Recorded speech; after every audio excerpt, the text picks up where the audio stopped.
Hello and welcome to Matt's B-Movie Reviews, a show that looks at cult films that may have escaped your radar. Anthology Special! One thing I may or may not have mentioned before is that, let me think, what was it? I love anthology movies. But what the hell's an anthology, you ask, It's a movie which is usually made up of, say, 3 or 4 separate stories with some sort of wraparound tale that holds the whole thing together. Got it? Good. So kicking off the first of these specials, I'll be looking at the 80s schlock horror movies, Creepshow 1 and 2. So let's get on with it. Creepshow is written by my all-time favourite author, Stephen King, and directed by the zombie undead creator, George A. Romero. What a complete dream team.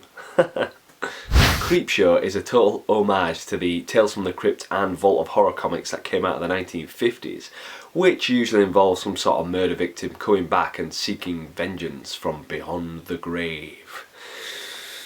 What's wrong with that? In Creepshow 1, the wraparound story follows staple actor Tom Atkins punishing his child by confiscating their Creepshow comic. As it gets thrown into the trash, the pages turn and the stories come to life before our very eyes.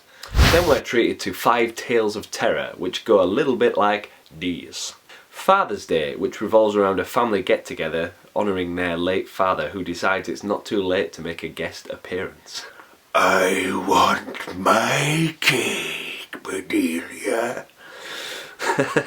Then there's Something to Tide You Over, where an evil Leslie Nielsen tricks a very angry Ted Danson to his secluded beach where he buries him straight up to his neck and then waits for the sea to do the rest. I can hold my breath for a long time.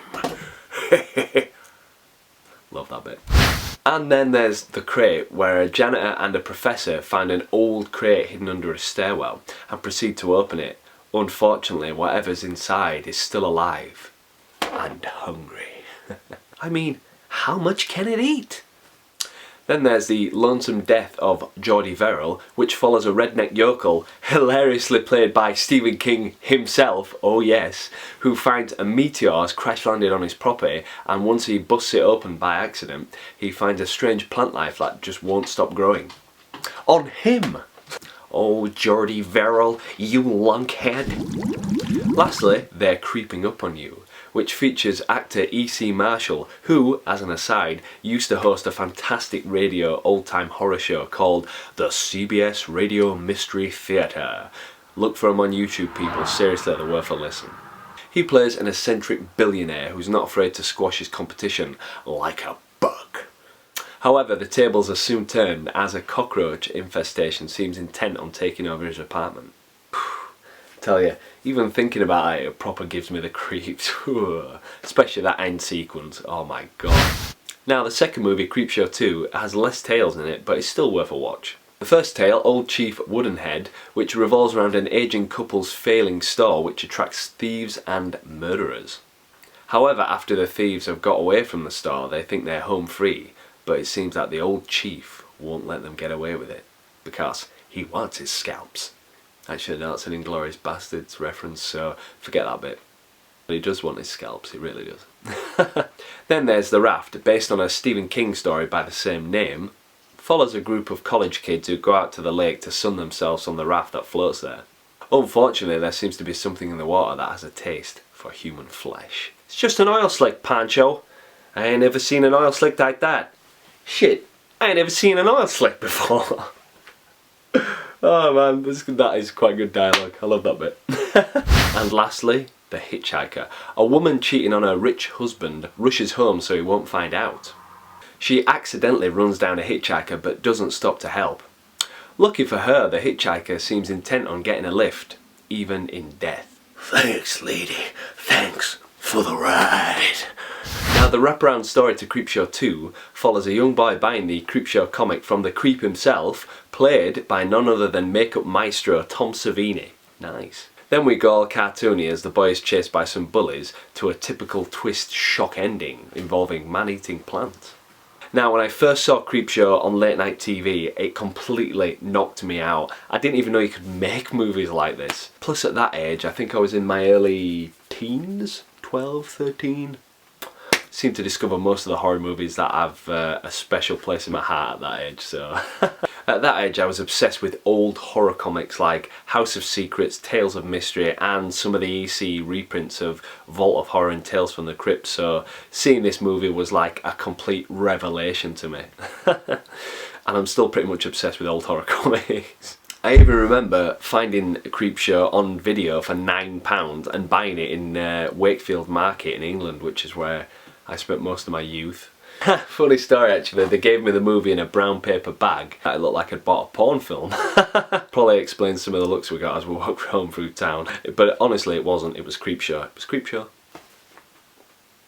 Now I would say that the first Creepshow movie is clearly the best, as its originality and wacky premise just ushers you on from one story to the next. Now it's hard to pick a favourite from these movies. Creepshow 1, I would say that Something to Tide You Over and The Crate have got a lot going for them in premise and execution. Although The Lonesome Death of Geordie Verrill has King himself hamming it up as the redneck yokel, which is just hilarious to watch. So as for the first movie, I really can't choose. Creepshow 2 is probably an easier pick, as there's less stories to actually choose from.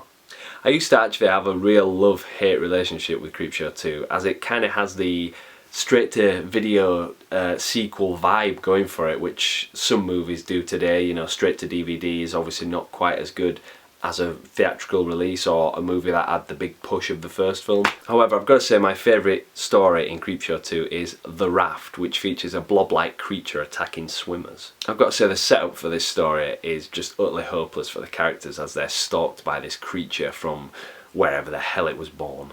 The best bit in it has got to be when the cute girl puts her arm in to see what the black goo is, and it pulls her down and she re-emerges seconds later covered in the stuff. As she's bobbing up and down as her flesh is melting off her bones, she screams, "Oh, it hurts!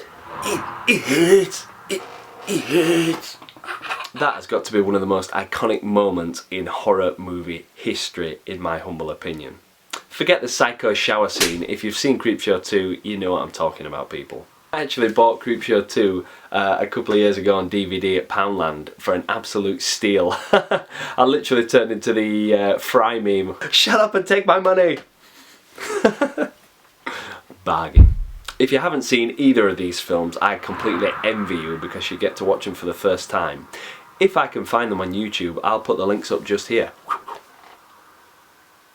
The reason I did that so quick, because YouTube seems to be taking down some of the links that I have preferenced. Are they watching my account? Who knows? Just between you and me.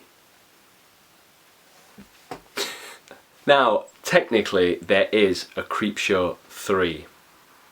I say technically because it has nothing whatsoever to do with the originals. It's some sort of name-only tie-in made by some, how shall I put it, very bad filmmakers, and it is in fact a poor anthology at best. You can probably find it on YouTube.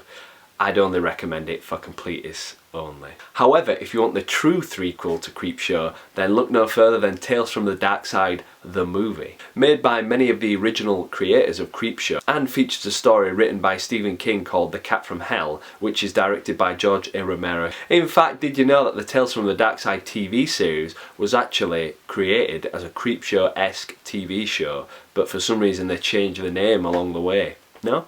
Well, you do now. So my verdict, Creepshow 1 gets a nice 4 blood splats out of 5, and I'd give Creepshow 2 a modest 3 out of 5, although I would recommend watching both these movies as a double feature. I must admit these movies set the bars pretty high for anthology horror, and I don't think many movies have come close to this. And so that's it for this anthology special. I'll be back soon with another one of these. I'm thinking of looking at VHS 1 and 2, which are pretty damn good anthology movies. In fact, if the third one's out in time, I might even do 3 movies in the next special, so who knows. Subscribe now so you don't miss a thing. Go on, the subscribe button's probably here, or here, or here, or here, or wherever the hell it is. It's probably below this video. Tell your friends. Subscribe, subscribe, subscribe, subscribe. Hypnotoad. So as usual, thanks for watching, and I hope to see you next time.